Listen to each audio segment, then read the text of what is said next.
Larry, some investors have some concerns over precious metals ETFs and whether they would be able to withstand the crisis that they're in the portfolio to help protect against.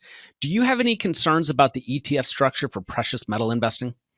Yes, but I also have some concerns about about the top, like say the top three stocks in the S&P.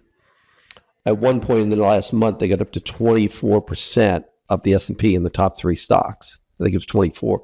If you look back the last 15 years, that number used to be, the top three stocks used to be 8%, 9% max.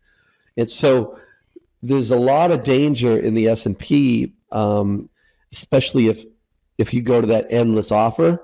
You could have a situation where passive, and this sounds crazy, but if there's so much wealth in there, and if there's something that happens in the market, you could literally have the market have to shut down for certain periods of time to allow people to get out of these crowded trades.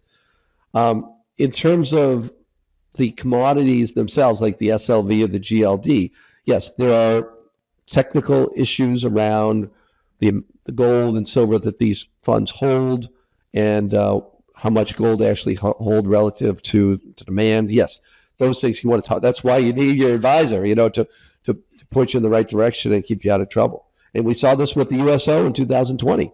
The USO is an oil ETF. They had this thing structured where a lot of these commodity ETFs they're rolling the futures, right?